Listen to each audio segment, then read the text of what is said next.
Hello everyone, welcome to teaching Pathshala. मैं हूं आपकी एजुकेटर ज्योति। इस वीडियो में हम बात करने वाले हैं CSR net December 2022 and June 2023 के सॉल्व क्वेश्चन के बारे में। और यूनिट हमने लिया है प्लांट फिजियोलॉजी, शिफ्ट है 2, दैट इज इवनिंग शिफ्ट के पेपर को हम सॉल्व करने वाले हैं।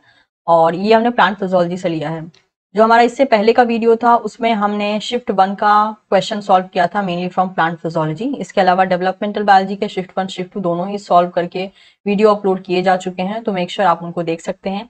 प्लेलिस्ट भी क्रिएट कर दी गई है, तो आप उसके थ्रू जो है ट्रैक बैक कर सकते हैं। साथ ही साथ जो भी सॉल्यूशन है इसके पीडीएफ को मैं टीचिंग पाठशाला के टेलीग्राम चैनल पे शेयर कर दूंगी। टेलीग्राम चैनल का भी नाम टीचिंग पाठशाला है। और इससे पहले वाली वीडियोस के भी जो सारे नोट्स हैं या सॉल्यूशन है उसको टीचिंग पाठशाला के टेलीग्राम चैनल पे शेयर कर दिया गया है। Let's proceed. तो पहला क्वेश्चन है from shift 2, which one of the following class of plant secondary metabolites is present specifically in the order ब्रेसिकेल्स। ठीक है, तो जो ब्रेसिकेल्स का यहाँ पे आप नाम देख रहे हो ये ब्रेसिकेसी से ही मतलब रिलेटेड है, जिसमें मेनली अगर हम कहते हैं तो मस्टर्ड फैमिली चली आती है। ठीक है, तो आपसे पूछा है कि कौन सा प्लांट सेकेंडरी मेटाबोलाइट्स जो है एक्चुअल में ब्रेसिकेल्स में प्रेजेंट होता है। तो अगर देखा जाए इन जनरल तो ब्रेसिकेल्स में बहुत से प्लांट्स इंक्लूड हो जाते हैं, जिसमें से कि कैबेज जो है वो ज्यादातर आपको देखने को मिलता है, मस्टर्ड देखने को मिलता है, और भी आप वैरायटी यहाँ पे देख सकते हैं, जिसमें लगभग एस्टिमेटेड है कि लगभग 17 फैमिलीज पाई जाती हैं, 398 जनरा है एंड 4450 स्पीसीज देखे जाते हैं। इसमें नापा कैबेज, इसके अलावा wild cabbage, mustard and broccoli चले आते हैं। अब अगर देखा जाए तो इनमें जो स्मेल एंड टेस्ट होता है प्लांट का, मतलब कि ब्रेसिकेल्स फैमिली से जो प्लांट्स बिलोंग करते हैं उनका स्मेल एंड टेस्ट जो होता है वो एक्चुअल में ग्लूकोसिनोलेट्स, जो कि एक टाइप का प्लांट सेकेंडरी मेटाबोलाइट्स है, इसके प्रेजेंस की वजह से देखा जाता है, जो भी स्मेल या टेस्ट है। और ये एक सल्फर कंटेनिंग कंपाउंड है। ठीक है, इसे हम मस्टर्ड ऑयल के नाम से भी जानते हैं। बाकी सारी डिटेल्स भी आप यहाँ पर रीड आउट कर सकते हैं। तो अगर हम अपने क्वेश्चन की बात करते हैं तो ऑफ कोर्स इसमें अगर हम बात करें कि कौन सा प्लांट सेकेंडरी मेटाबोलाइट्स प्रेजेंट होता है, सो इट्स अ ग्लूकोसिनोलेट्स। मान लीजिए अगर आपको इन जनरल भी पता नहीं था तो, लेकिन अगर आपने कभी पढ़ा है कि हाँ मस्टर्ड को भी मस्टर्ड जो है ब्रासिकेसी फैमिली में आता है और मस्टर्ड में समहाउ ग्लूकोसिनोलेट्स होते हैं, तो आप इस तरीके से रिलेट करके भी इस क्वेश्चन को सॉल्व कर सकते थे। ऑल्दो ये जो मैंने नोट लिया है ये मेनली sciencedirect.com वेबसाइट से है, आप वहां पे विजिट करके भी देख सकते हैं। यहाँ पे और भी काफी डिटेल्स हैं जो कि मैंने ब्रेसिकेल से रिलेटेड डाले हैं। यहाँ पे मेजर ग्लूकोसिनोलेट्स हैं जो कि मतलब प्रेजेंट रहते हैं अलग अलग टाइप के प्लांट्स में। यहाँ पे हमने इनके नेम डाले हैं, साथ ही साथ किस टाइप के ग्रुप को ये मतलब अपने अपने स्ट्रक्चर में इनकॉर्पोरेट करके रखा है, आर ग्रुप इनका कौन सा है, साथ ही साथ इन ये जब हाइड्रोलाइज्ड होते हैं तो क्या प्रोडक्ट रिलीज करते हैं और कौन सा क्रॉप की बात की जा रही है। ठीक है, तो ये एक एडिशनल लिस्ट है, बट मुझे लगा कि कभी इसमें से 2 नंबर का क्वेश्चन अगर इन केस चला है तो maybe it will be useful to you. इसका पूरा कंप्लीट चार्ट आपको साइंस डायरेक्ट पे देखने को मिल जाएगा, लेकिन यहाँ पे मैंने जो है चार्ट को क्रॉप कर करके अलग अलग बेसिस पे दिखा के रखा है। जैसे कि यहाँ पर साइड चेन जो है एल्कलाइन साइड चेन अगर होता है तो ये होगा, इसके अलावा अदर साइड चेन में ये इंक्लूड हो जाता है, and apart from this methyl से रिलेटेड साइड चेन होगा तो ये सारे इंक्लूड हो जाएंगे। तो इस तरीके से एग्जांपल देकर रखा गया है। अगला सवाल है which one of the following statement about phytohormone ABA is correct, यानी एब्सिसिक एसिड से रिलेटेड यहाँ कौन सा स्टेटमेंट करेक्ट दिया गया है। ठीक है, पहला ऑप्शन है the high level of ABA predominantly promote vivipary, पर देखा जाए तो ये स्टेटमेंट गलत है। ABA का हायर अमाउंट में प्रेजेंट रहना विविपैरी नहीं करवाता है, बल्कि अगर मान लीजिए ABA प्रेजेंट नहीं है, ABA डेफिशिएंट प्लांट अक्सर विविपैरी से सफर होता है। अब ये विविपैरी क्या है, जनरली आपने देखा होगा कि जो सीड्स होते हैं, जो बीज होते हैं, जब वो अपने पेरेंट प्लांट से अलग हो जाते हैं तब जाकर वो जर्मिनेट करते हैं, अगर उनको सूटेबल कंडीशन मिल जाए तो। लेकिन विविपैरी एक ऐसा केस है जिसमें जो सीड है वो अपने पेरेंट प्लांट से अलग हुए बिना ही जर्मिनेट करने लगता है। जैसे कि आप इसमें देख सकते हैं, ये रहा मेज, ठीक है, और ये अभी भी जो है पेरेंट प्लांट के साथ ही अटैच है। मेज का जो सीड है वो अलग अलग नहीं हुआ है, और ये जो है अभी भी प्लांट में ही प्रेजेंट रहेगा, उसी टाइम से ये जर्मिनेट होना शुरू कर देगा। इसी कंडीशन को हम विविपैरी कहते हैं। सो ABA डेफिशिएंसी की वजह से विविपैरी देखने को मिलती है, जिसे हम प्रिकॉशियस जर्मिनेशन ऑफ सीड्स भी कहते हैं, mainly in the fruit while still they are attached to the plant. So vivipary is a feature of many ABA deficient seed.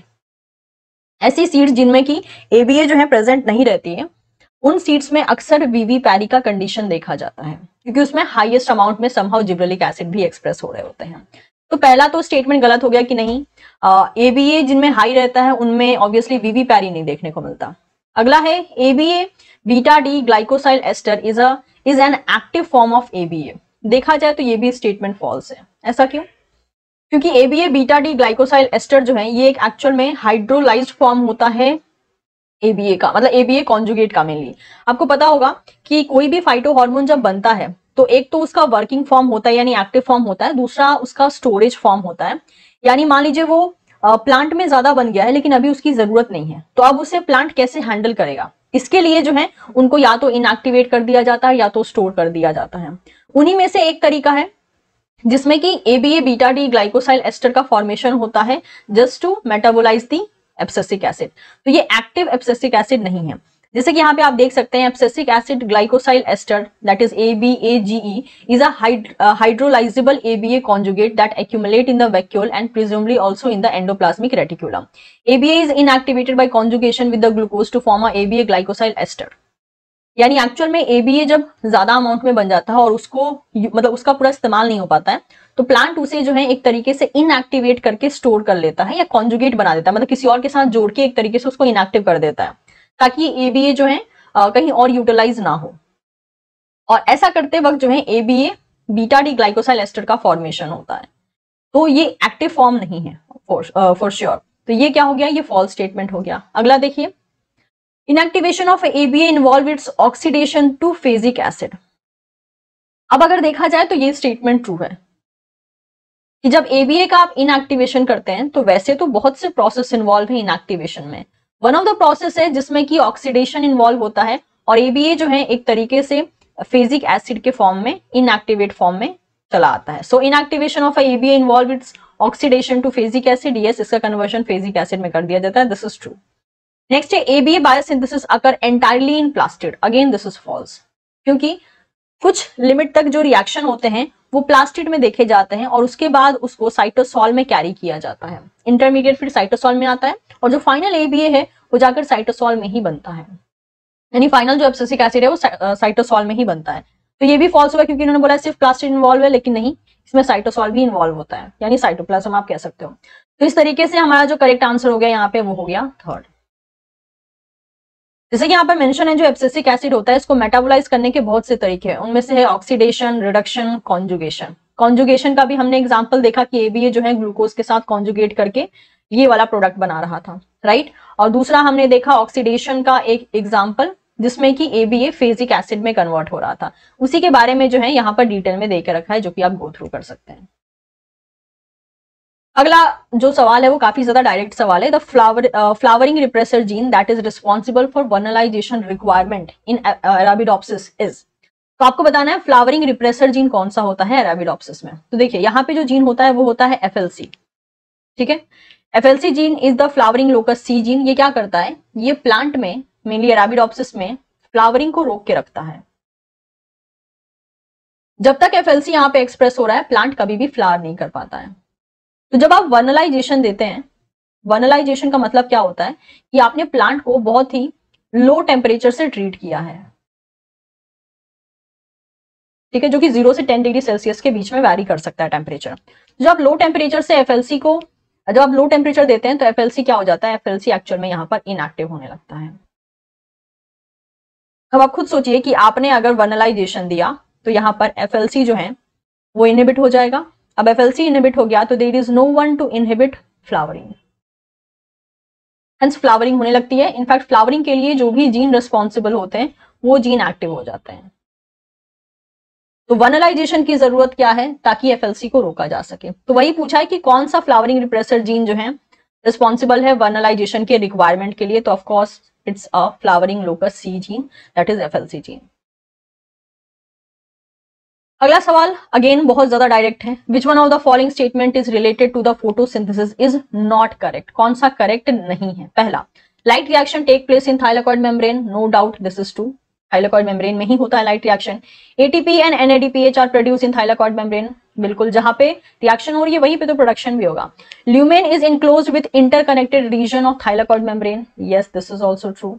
Next, NAPDH, okay, वैसे भी ये NADPH होता है, ठीक है, यहाँ पर ये क्वेश्चन मतलब डायरेक्टली मैंने पेपर से ही कॉपी पेस्ट किया है, तो आई डोंट नो कि उन्होंने पेपर में इसको गलत टाइप किया है या एग्जाम में भी गलत टाइप किया था। Anyways, NADPH is produce during the carbon reaction by the enzyme present in Strömer. नहीं भाई, NADPH जो है वो तो कार्बन रिएक्शन में यूटिलाइज होता है, ना कि प्रोड्यूस होता है, राइट।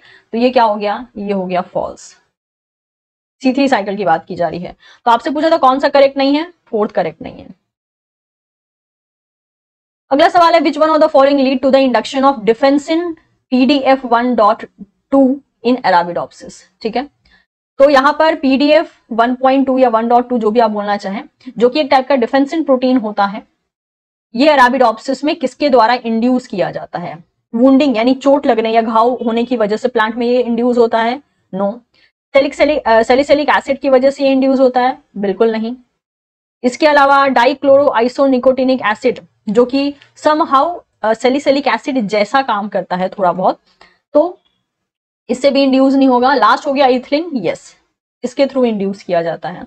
तो यहाँ पे मैंने और भी प्लांट के डिफेंसिन प्रोटीन्स के बारे में यहाँ पर मेंशन किया है, तो आप इसको गो थ्रू कर सकते हैं। यहाँ पे भी बहुत सी चीजें मेंशन है कि प्लांट में जो डिफेंसिन प्रेजेंट होता है, मेनली PDF 1.2, इसके क्या क्या रोल हो सकते हैं। इसमें मेनली देखा गया है कि इसमें बहुत से एक्सपेरिमेंट किए गए, तो पता चला कि ये सैलिसिलिक एसिड इंडिपेंडेंट पाथवे को फॉलो करता है, जिसमें कि सैलिसिलिक एसिड का कोई इन्वॉल्वमेंट नहीं रहेगा। ठीक है, और डिटेल में अगर आपको देखना हो तो आप रिसर्च गेट पे विजिट कर सकते हैं, वहां पे इसके बारे में एक अच्छा खासा डिटेल आर्टिकल आपको देखने को मिल जाएगा। ओके, अगला सवाल अगेन बहुत ज्यादा इजी है। ठीक है, जब तक इसको पढ़ा नहीं था मुझे लगा था कि मे बी कुछ ट्विस्ट किया गया होगा, बट नहीं, काफी इजी दिया गया है और डायरेक्टली बुक से उठा के दे दिया गया। यहाँ का रेफरेंस जो है ऑब्वियसली मैंने तेजियन-ज़ेगर से ही इसको लिया है, 6th एडिशन से, किसी भी एडिशन में आपको देखने को मिल जाएगा। क्वेश्चन है, given below are the 5 experiment showing effect of duration of light and dark period on flowering of short day plant that is SDP and the long day plant that is LDP। अब अगर देखा जाए तो यहाँ पे light treatment के बारे में लिखा गया है। आपसे पूछा विच one of the following option represent the combination of all correct flowering response. यानी यहाँ पे जो रिस्पॉन्स दिया है सारे सही नहीं है, आपको करेक्ट रिस्पॉन्स को पिक करना है कि सही सही सब चीजें किस ऑप्शन में मेंशन है। जैसे कि देखिए, ये जो पूरा का पूरा राइगिम है ये 24 आवर्स का है, मतलब यहां से अगर मैं यहां तक चलती हूं तो ये पूरा 24 आवर्स का है। इसमें देखिए इस पॉइंट तक लाइट दी गई, इस पॉइंट तक जो है डार्कनेस दिया गया है, उसके बाद में लाइट दिया गया है। तो इतना तो समझ में आ रहा है कि 12 घंटे से ज्यादा का डार्क है यहाँ पे, यानी डार्क पीरियड ज्यादा है। डार्क पीरियड ज्यादा है तो शॉर्ट डे प्लांट को फ्लावर करना चाहिए, बिकॉज शॉर्ट डे प्लांट जो है इनको डार्क फेज ज्यादा चाहिए होता है, more than there critical period. और जो यहाँ पे लॉन्ग डे प्लांट होते हैं इनको लाइट पीरियड ज्यादा चाहिए होता है। किसके लिए? फ्लावरिंग के लिए। अगर आप ये कंडीशन इनको देंगे तभी जो है ये फ्लावर करेंगे। अब अगर ध्यान से यहाँ पे देखा जाए तो शॉर्ट डे प्लांट जो है इतनी ज्यादा लाइट लेके, जिसमें कि मोर देन 12 आवर्स की यहाँ पे डार्कनेस दी गई है और लाइट जो है 12 आवर्स से लेस है, तो शॉर्ट डे प्लांट को फ्लावर करना चाहिए और ये कर भी रहा है। लॉन्ग डे प्लांट को फ्लावर नहीं करना चाहिए बिकॉज उसको 12 घंटे से ज्यादा की लाइट नहीं मिली है, तो ये भी ठीक है। यानी ए ऑप्शन यहाँ पे सही दिखा के रखा है, फ्लावरिंग स्टेटस जो है long day and short day plant का एकदम सही दिखा के रखा है। सेकंड देखते हैं, सेकंड में ऊपर वाले का पूरा इन्वर्ट कर दिया है, तो आंसर भी इन्वर्ट हो जाना चाहिए क्योंकि यहाँ पे डार्क पीरियड जो है मोर लेस देन 12 आवर्स का है, तो शॉर्ट डे प्लांट फ्लावर नहीं करेगा, हेंस ये वेजिटेटिव रह गया, ठीक है। लेकिन लॉन्ग डे प्लांट के लिए क्या है, यहाँ पे 12 आवर्स से ज्यादा की लाइट मिल गई है तो उसे फ्लावर करना चाहिए और वो फ्लावर कर भी रहा है। यानी बी जो स्टेटस है या बी जो ऑप्शन है फ्लावरिंग का वो भी सही देके रखा है। सी देखिए, सी में जो है यहाँ पर डार्क पीरियड में यहाँ पे लाइट का डिस्टर्बेंस दे दिया गया है जिसे हम नाइट ब्रेक कहते हैं। लेकिन शॉर्ट डे प्लांट में क्या होता है, इनका डार्क फेज बहुत क्रिटिकल होता है, मतलब आप इनके डार्क फेज के साथ अगर किसी भी तरीके से छेड़खानी करते हैं by providing any short duration of a light, तो ये फ्लावरिंग करना बंद कर देते हैं। लेकिन देखिए यहाँ पे ये फ्लावरिंग हो रही है तो ये गलत स्टेटस है। एंड लॉन्ग डे प्लांट के केस में यस यहाँ पे फ्लावरिंग होनी चाहिए, तो अगेन ये भी रॉन्ग स्टेटस है, यानी सी यहाँ गलत है, सी को हम ऑप्ट नहीं कर सकते हैं। नेक्स्ट देखिए, कुछ मिलता जुलता इसी से, बस यहाँ पे जो नाइट ब्रेक है यानी लाइट ड्यूरेशन जो बीच में डिस्टर्बेंस के तौर पे दिया गया है उसका ड्यूरेशन ज्यादा कर दिया, तो बोला गया यहाँ भी फ्लावरिंग हो रही है जबकि नहीं होनी चाहिए और यहाँ वेजिटेटिव है जबकि यहाँ फ्लावरिंग होनी चाहिए, तो ये भी गलत हो गया। नेक्स्ट देखिए, यहाँ पे 12 घंटे 24 आवर्स से कम का यहाँ पे लाइट मतलब कि ओवरऑल स्टेटस लिया गया है जिसमें इक्वल अमाउंट में लाइट एंड डार्कनेस दिया गया है। क्योंकि डार्कनेस जो है कम हो रहा है hence short day plant flower नहीं करेगा, तो ये स्टेटस ठीक है। लेकिन लॉन्ग डे प्लांट को क्योंकि डार्क फेज के बराबर का लाइट मिल रहा है तो लॉन्ग डे प्लांट क्या करता है, उतनी लाइट में भी अपने फ्लावरिंग स्टेटस को फुलफिल कर लेता है, हेंस इसकी फ्लावरिंग हो जाती है। यानी ई जो यहाँ पे स्टेटस है वो भी सही है। आपसे पूछा था pick the all correct flowering responses, तो हमारे लिए ए बी ई अगर आप यहाँ पे देखते हैं तो सेकेंड वाला ऑप्शन हो जाता है। और यहाँ पे जो दूसरा कंसेप्ट है वो एक्चुअल में P R and P F R का भी है, ठीक है, यानी red light and far red light का भी कंसेप्ट यहाँ पे जुड़ता है, तभी जाके ये जो पूरा फ्लावरिंग स्टेटस है ना वो आपको समझने को मिलता है। अब जरा मैच कर लीजिए, ये जो ए वाला ऑप्शन था ये अगर देखा जाए तो ये है, ठीक है, बी वाला ऑप्शन ये है, सी वाला ऑप्शन ये है, डी वाला ऑप्शन ये है और ई वाला ऑप्शन ये है। अब यहां भी आप मैच कर लीजिए, आपको पता चल जाएगा कि हमने यही क्यों पिक किया। सेम टू सेम इसी को उठा के क्वेश्चन के फॉर्म में भेज दिया गया है और बोला गया है कि हाँ बताइए कौन सा फ्लावरिंग स्टेटस एकदम सही दिखा के रखा है। बस आप इसको इससे मैच कर लीजिए, आपको समझ में आ जाएगा। लेकिन यस, इस क्वेश्चन को सॉल्व करने के लिए आपके पास कंसेप्ट क्लियरिटी जरूरी थी। तो हमारा आंसर हो जाएगा 2। अगला सवाल है given below are the list of plant derived alkaloids, यानी प्लांट सेकेंडरी मेटाबोलाइट से क्वेश्चन पूछा गया है and their use in the modern medicine. Alkaloid के यहाँ कुछ लिस्ट दिए गए हैं और उनके यूजेस पूछे गए हैं। तो एक तरीके से ये थोड़ा सा मेमोरी बेस्ड क्वेश्चन के टाइप के फॉर्म में आया है। अब देखिए यहाँ पे दो चीजें हो सकती हैं, या तो आपको पूरा याद हो या तो आपको याद ना हो। अब अगर देखा जाए तो कैफीन एंड मॉर्फिन ये तो बहुत कॉमन एग्जाम्पल है। जैसे मॉर्फिन जो है इसको अक्सर देखा गया है कि ये नार्कोटिक एनाल्जेसिक के फॉर्म में इस्तेमाल होता है, एक तरीके से पेन रिलीफर के फॉर्म में इस्तेमाल होता है। तो अगर मैं कॉमन बेसिस पे देखूं तो मुझे बी यहाँ पर कॉमन मिल जाता है, बी का मुझे 3 यहाँ पे लग रहा है, क्योंकि मॉर्फिन एक कॉमन एग्जांपल है और उसके यूजेस आपको याद रहने चाहिए समहाउ, ठीक है। नेक्स्ट देखिए, और यहाँ पे कौन सा कॉमन है, दैट इज कैफीन। अब बी का 3 है, देखिए बी का यहाँ 4 है नहीं होगा, बी का 4 है नहीं होगा, बी का 1 है नहीं होगा, बी का 3 एक ही में है। अब थोड़ा सा और कंफर्मेशन आप चाहते हैं तो आप कैफीन के साथ जा सकते हैं। कैफीन को अगर देखा जाए तो यहां से अगर जो भी ऑप्शन आपको गिवन है उसमें अगर आप रीड आउट करते हैं तो फोर्थ वाला ऑप्शन इसके साथ मैच करेगा, that is widely use central nervous system stimulant. तो अगर मैं ए के साथ जाती हूँ तो ए का 4th मैच हो सकता है, ए का 4th इसमें है, यानी दैट इज अ इंडिकेशन कि मैं सही ऑप्शन पे मूव करी हूँ, चाहे बाकी दो मुझे पता हो या ना पता हो। जैसे Q9 के अगर बारे में बात करते हैं तो ये मैच हो जाएगा ट्रेडिशनल एंटी मलेरियल एजेंट के बारे में। आपको पता था तो आपके लिए और ज्यादा आसान हो जाएगा ऑप्शन को पिक करना, और नहीं पता है तो आप जो है कॉमन एग्जांपल के थ्रू भी पिक कर सकते थे। एंड विनक्रिस्टिन के बारे में अगर बात किया जाए तो ये होगा anti neoplastic use to treat leukemia and other cancer. तो we can go with D1। तो हमारा 4th ऑप्शन यहाँ पे सही हो जाता है। ओके, अगला सवाल है the following statement are made regarding the cytokinin biosynthesis in plant. Plant में जो साइटोकाइनिन फाइटो हार्मोन होता है उसके बायोसिंथेसिस से रिलेटेड यहाँ पे कुछ आपको स्टेटमेंट दिए गए हैं, आपको ऑल करेक्ट स्टेटमेंट पिक करना है। पहला है trans zeatin and isopentenyl adenine that is IP are common active form of isoprenoid CKs यानी cytokinins. Yes this is true, ये दोनों फॉर्म एक्टिव कंसिडर किए जाते हैं। Next, CK are present as nucleosides and glycosidic conjugates but not as a nucleotide conjugates. तो ये false statement है। क्यों? क्योंकि CK जो है वो nucleoside, glycosidic conjugates and nucleotide conjugates के फॉर्म में प्रेजेंट रहते हैं, मतलब तीनों फॉर्म में प्रेजेंट रहते हैं। इन्होंने कह दिया न्यूक्लियोटाइड कॉन्जुगेट्स के फॉर्म में प्रेजेंट नहीं रहते हैं, तो ये गलत है। नेक्स्ट है dephosphorylation and deribosylation step are involved in the two-step pathway for active CK formation. Yes, this is true. अगर आपने बायोसिंथेसिस पाथवे पढ़ा है तो ये दो स्टेप जो है, आई मीन टू से दो process, that is dephosphorylation and deribosylation, आपको दोनों ही देखने को मिल जाएगा। Last is lonely guy that is log enzyme is involve in CK metabolism. ये भी एकदम सही है, ट्रू। तो अगर हम B को हटा दें तो ACD इज 3rd, ये सही हो गया। यहाँ पे आप देख सकते हैं लोनली गाय के बारे में, ये तीजन जिगर से ही मैंने लिया है, लोनली गाय के बारे में यहाँ पे मेंशन है जो कि मेटाबॉलिज्म में इन्वॉल्व होता है। इसके अलावा जो है आप यहाँ पे देख सकते हैं, यहाँ पे आपको प्रोसेस देखने को मिल जाएगा regarding the dephosphorylation and deribosylation. Next अगर बात करते हैं इसके तीनों फॉर्म के बारे में, तो जैसे कि आप देख सकते हैं, in addition to the free bases which are the only active form, cytokinin are also present in a plant as ribocytes, okay, ribotides and glycosides. इन तीनों फॉर्म में भी प्रेजेंट होता है, जबकि यहाँ पे क्वेश्चन में क्या दे दिया गया था कि ये सिर्फ न्यूक्लियोसाइड एंड ग्लाइकोसिडिक फॉर्म में प्रेजेंट रहेगा, न्यूक्लियोटाइड कॉन्जुगेट्स के फॉर्म में प्रेजेंट नहीं रहेगा, इसलिए हमने इसको फॉल्स किया था, और बाकी सारे जो ऑप्शन है वो यहाँ पे ट्रू हो जाते हैं, एंड दैट इज वाई हमने थर्ड ऑप्शन पिक किया। अगला सवाल है, the following statement are made regarding the materials transported through the phloem of a plant. ठीक है, यानी फ्लोएम ट्रांसलोकेशन से रिलेटेड ये क्वेश्चन पूछा गया है। पहला है, only reducing sugar are translocated. No, non reducing sugar translocate होते हैं, लेकिन खाली नॉन रिड्यूसिंग शुगर भी ट्रांसलोकेट नहीं होते, उसके साथ भी और भी बहुत कुछ ट्रांसलोकेट होता है, तो ये स्टेटमेंट ही गलत देके रखा है और यहाँ पे रिड्यूसिंग नहीं होना चाहिए।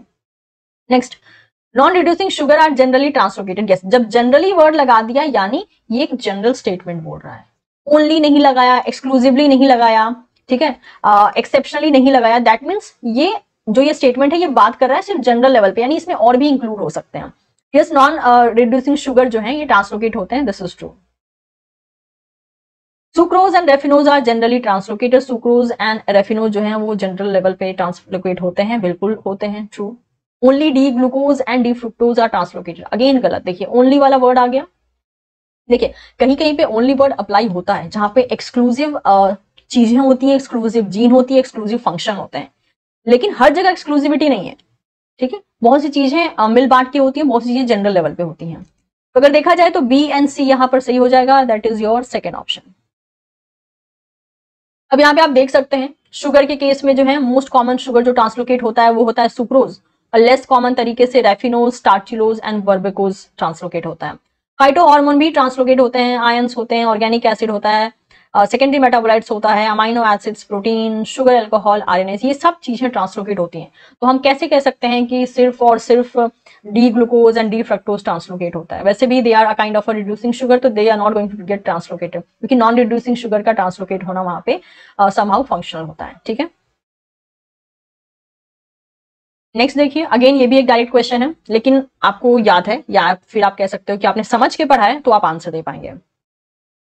Pyruvate generated by the glycolysis is converted to acetyl coenzyme A, which is metabolized by the citric acid cycle, यानी TCA cycle से related आपसे क्वेश्चन पूछ दिया गया है, generating a energy rich molecule. From the choice given below, select the right combination of these molecules produced from one molecule of acetyl CoA. तो answer में जाने से पहले मैं आपको पिक्चर दिखा देती हूँ। ठीक है, आपसे क्वेश्चन ने पूछा है NADH के बारे में, FADH2 के बारे में एंड GTP के बारे में। ठीक है, तो यहाँ पे अगर देख लिया जाए तो सबसे पहला तो यहाँ पे NADH ये रहा, ठीक है, पहला। अगला देख लेते हैं यहाँ पर, नेक्स्ट ये रहा NADH दूसरा, एंड तीसरे की तरफ अगर हम जाते हैं तो ये रहा तीसरा। यानी यहाँ पे हमको 3 NADH देखने को मिल गया। अब FADH2 के पास अगर जाते हैं तो FADH2 आपको एक ही जगह पे मिलेगा, दैट इज दिस वन। तो यहाँ पर FADH2 सिर्फ एक ही है। और GTP के बारे में पूछा था तो ये रहा GTP, जहां पे सक्सीनेट का फॉर्मेशन हो रहा है, उस इन बिटवीन पाथवे में काम कर रहा है, तो एक हो गया GTP। अब वापस लौटते हैं, तो हमने देखा कि हमको 3 NADH मिला, एक FADH2 मिला और एक GTP मिला, तो we can go with the second option. Normal calculation पे क्वेश्चन आके रखा था। अगला सवाल है बायोटिक स्ट्रेस से related, below are some of the proposed role of reactive oxygen species that is ROS in plant defence, यानी रॉस के बारे में पूछा गया है। पहला है H2O2 may be directly toxic to the pathogen. H2O2 जो है ये डायरेक्टली टॉक्सिक हो सकते हैं पैथोजन के लिए, तो यस दिस इज ट्रू। अच्छा, आपसे पूछा है करेक्ट स्टेटमेंट का combination, yes this is true, बिल्कुल हो सकते हैं। Next, in presence of iron H2O2 give rise to extremely reactive hydroxyl radical, ये भी सही है। हाइड्रोक्सिल रेडिकल के फॉर्म में आपको जो है मेनली देख सकते हैं आप, ये रहा हाइड्रोक्सिल रेडिकल, यानी OH यहाँ पे बनने का काम करता है। ठीक है, next, H2O2 lead to the induced biosynthesis of salicylic acid, yes ये भी सही है, बिल्कुल हो सकता है और होता भी है। Next, H2O2 production is always delayed during the incompatible interaction. This is wrong. Delayed नहीं होता है, rapid, immediate होता है। जैसे कि आप देख सकते हो यहाँ पर, hypersensitive response is often preceded by the rapid accumulation of ROS. ठीक है, and along with that the nitric oxide. तो ये delayed नहीं होगा, ये immediate basis पे चल सकता है, इसलिए ये गलत हो गया। D को गलत करते हैं तो A, B, C ये तीनों ही ऑप्शन यहाँ पे हमारे पास सही हो जाते हैं। अगेन ये मैंने क्लिपिंग जो है तेजेनज़ेगर 6th एडिशन से ली है। अच्छा, ये क्वेश्चन था एक तरीके का आई टेस्ट एज वेल एज, कभी कभी होता है ना कुछ ग्राफ हम देखते हैं और बस यूं ही छोड़ देते हैं, राइट। तो ऐसा ही ये क्वेश्चन था, कहने को बहुत टफ भी नहीं था, लेकिन totally depend upon your memory कि आपने कितने ध्यान से देखा था या कितने ध्यान से सुना था। So the figure below depict the absorption spectra of chlorophylls and carotenoid over a range of wavelength. आपको बताना है A, B, C किसके बारे में बताया गया है। तो देखिए, तो इन जनरल अगर देखा जाए तो ये रहा A, क्लोरोफिल A, ये रहा क्लोरोफिल B, और ये तो आप देख ही सकते हैं दैट इज कैरोटिनॉइड। ठीक है, यहाँ पर A, B इन्होंने मेंशन करके रखा है। अब अगर हम यहाँ पे आते हैं तो इसी को अब यहाँ पे देखिए, ठीक है। तो ये जो B है ये होगा क्लोरोफिल A, ठीक है, छोटा वाला पीक, और ये जो बड़ा वाला पीक है ये होगा क्लोरोफिल B, और ऑफ कोर्स ये जो C है ये तो कैरोटिनॉइड ही होगा। यानी एक्चुअल में यहां पर A जो है, A डायग्राम की मेंशनिंग जो है वो होगी क्लोरोफिल B, जो डायग्राम में B मेंशन है वो होगा क्लोरोफिल A। ठीक है, तो अगर हम ऑप्शन देखते हैं तो ये रहा क्लोरोफिल B का ऑप्शन, ओके बी में, ओके फाइन, थर्ड ऑप्शन हमारा सही हो जाएगा। ये रहा क्लोरोफिल A यानी क्लोरोफिल B को हमने मेंशन किया है क्लोरोफिल A, एंड C को हमने मेंशन किया है carotenoid. So we can go with the third option. Okay, यहाँ पे मैंने और डिटेल में देके रखा है जिसमें beta carotene, chlorophyll A, B, bacteriochlorophyll A, chlorophyll D and phycoerythrobilin सबकी एब्जॉर्प्शन स्पेक्ट्रा के बारे में मैंने यहाँ पे आपको एक पिक्चर प्रोवाइड की है जो कि तेजेनज़ेगर में आपको मिल जाएगी। अगला सवाल है mainly during the biotic stress से related, during the not biotic stress, abiotic stress, water stress की बात की गई है। During the water stress ABA increase dramatically in the leaves causing the stomatal closure, given below are the various event involve in this process. तो यहाँ पे दिया गया है कि वाटर स्ट्रेस के टाइम पे ABA का जो अमाउंट होता है वो प्लांट का जो लीव पोर्शन होता है उसमें बढ़ जाता है, जिसकी वजह से वो स्टोमेटा का क्लोजर करवा देता है, क्योंकि 90% जो वाटर का लॉस होता है प्लांट बॉडी से वो स्टोमेटा की ओपनिंग की वजह से ही होता है। तो जरूरी होता है कि जब वाटर स्ट्रेस से एक प्लांट गुजर रहा है, पानी की कमी पहले से ही है, तो स्टोमेटा को क्लोज कर दिया जाए। ठीक है, तो पहला रिस्पॉन्स होता है स्टोमेटा का क्लोजर। बोला गया ऐसा करने में वेरियस इवेंट इन्वॉल्व होते हैं, उन इवेंट को यहाँ पर मेंशन किया गया है। आपको करेक्ट सीक्वेंस में इन इवेंट को आपको अरेंज करना है। यहाँ पर आप कह सकते हो कि सीक्वेंस में अरेंज नहीं किया गया है। ओके, अब इसके लिए आपका जरूरी है कि आपने स्टेप वाइज चीजों को पढ़ा हो। ये चीज मैंने क्लास में भी समझाई थी, जो जिन बच्चों ने मुझसे पढ़ा था प्लांट फिजियोलॉजी उनको पता होगा कि ये क्लास में समझाया गया हुआ पोर्शन है। तो यहाँ पे अगर ऑप्शन देखा जाए तो सबसे पहले कौन सा होगा? पहला है opening of plasma membrane, calcium permeable ion channel and elevation of cytosolic calcium ion. Next है activation of a plasma membrane anion channel and efflux of anion and potassium ion. Binding of ABA to the cytosolic ABA receptor and inhibition of activity of type 2C protein phosphatase, that is PP2C, and phosphorylation and activation of NADPH oxidase and formation of the apoplastic ROS. अब सब कुछ पढ़ लीजिए तो सीधी सी बात है, सबसे पहले रिएक्शन में या सबसे पहले जो यहाँ पे सिग्नलिंग हो रही है उसमें ABA अपने रिसेप्टर से बाइंड करेगा, तो जो C है वो सबसे पहला स्टेप होना चाहिए। ओके, नेक्स्ट देखते हैं उसके बाद क्या हो सकता है। सेकंड स्टेप में क्या होना चाहिए? सेकंड स्टेप में phosphorylation and activation of NADPH oxidase and the formation of apoplastic Ross. तो सेकंड ऑप्शन, अब देखिए C को हमने पहले लिया ना, तो C में देखिए यहाँ पे यही है, तो ये ऑप्शन तो ठीक है। D उसके बाद दोनों में मेंशन है, यानी हर हाल में D तो सेकंड ऑप्शन सेकंड इवेंट में होगा ही होगा। तो आपको देखना है A और B में से थर्ड कौन सा होगा। ए में बोला है opening of plasma membrane, calcium permeable ion channel and elevation of a cytosolic calcium. तो देखा जाए तो यहाँ पर यस, ये वाला जो स्टेटमेंट है ये थर्ड स्टेप हो सकता है, जिसमें कि यहाँ पे कैल्शियम परमिएबल आयन चैनल जो होते हैं वो प्लाज्मा मेम्ब्रेन में उनकी ओपनिंग हो जाती है, और उसके बाद जो है कैल्शियम का जो कंसंट्रेशन होता है साइटोसोलिक एरिया में वो बढ़ जाता है। उसकी वजह से क्या होता है? उसकी वजह से ये फोर्थ स्टेप होता है, that is activation of plasma membrane ion channel and efflux of anion and potassium ion. यानी जितने भी आयन दिन के टाइम में अंदर आए थे अब उनको बाहर भेजा जाएगा, दैट इज मेनली एनायंस को। ठीक है, तो ये हो गया फोर्थ। अब इस बेसिस पे चलते हैं, तो हमें जो ऑप्शन सही लग रहा है वो है CDAB, यानी fourth option, end of course fourth is correct. अब पिक्चर देख लीजिए आप, पूरा इसी पिक्चर के थ्रू आपसे क्वेश्चन पूछा गया था। यह है पहला स्टेप जिसमें कि ABA जो है अपने रिसेप्टर से बाइंड कर रहा है, वो हमने देख लिया। सेकेंड स्टेप में यहाँ पे PP2C का इनहिबिशन हो रहा है, जो कि उन्होंने वहां मेंशन नहीं किया था। ठीक है, अब जो थर्ड स्टेप है यहाँ पे, थर्ड स्टेप को वहां पे उन्होंने सेकंड स्टेप में मेंशन किया था, जिसमें कि RBOH का फॉर्मेशन हो रहा था। फाइन, तो ये हमने थर्ड सेकंड में पिक कर लिया। उसके बाद यहाँ पे जो इनका फोर्थ है वो हमारा क्वेश्चन में थर्ड था, और यहाँ पे जो फिफ्थ होगा एक तरीके से वो हमारा क्वेश्चन में फोर्थ ऑप्शन था। तो अगर इस डायग्राम को भी आप पढ़ते हैं तो इजीली आप सीक्वेंस को डिसाइड कर पाएंगे। फिर भी यहाँ पे हर एक स्टेप को जो है डिफाइन किया गया है, आप इसको गो थ्रू कीजिए, आपको समझ में आ जाएगा कि इन सीक्वेंस को हमने कैसे पिक किया। सारे सीक्वेंस यहाँ पे 1 2 3 जो है ये कोई सीरियल नंबर नहीं है, ये सीक्वेंस है जिस सीक्वेंस में रिएक्शन आपको देखने को मिलेगा for the stomatal closure. The following statement refers to the observation made by a student upon using the 2,6-dichloroisonicotinic acid, that is INA, to induce systemic acquired resistance, that is SAR, in tobacco plant. INA treatment, अब INA treatment क्या करेगा? तो देखिए INA जो है, मान लीजिए अगर सैलिसिलिक एसिड प्रेजेंट नहीं होता है प्लांट में, तो INA से अगर आप ट्रीट करते हैं प्लांट को तो वो सैलिसिलिक एसिड जैसा रिस्पॉन्स क्रिएट करवाएगा, मतलब कि जो सिग्नलिंग पाथवे होते हैं वो समहाउ वो इंड्यूस कर पाएगा। ठीक है, तो आपको पिक करना है ऑल करेक्ट स्टेटमेंट। पहला, it will enhance salicylic acid concentration in plant. हमने कहा ये सैलिसिलिक एसिड जैसा काम करेगा, यानी उस जहां जो पाथवे में सैलिसिलिक एसिड इन्वॉल्व था उस पाथवे को INA के द्वारा जो है एक्टिवेट किया जाना चाहिए। लेकिन इसका मतलब तो ये नहीं है ना कि ये खुद ही सैलिसिलिक एसिड बनाना शुरू कर देगा, ऐसा नहीं हो सकता। तो सैलिसिलिक एसिड के कंसंट्रेशन में कोई डिफरेंस नहीं देखने को मिलेगा। ए गलत हो गया, ए गलत होते ही ये हट गया, ये हटते ही देखिए बी दोनों में कॉमन है, यानी बी हर हाल में स्टेटमेंट सही होगा।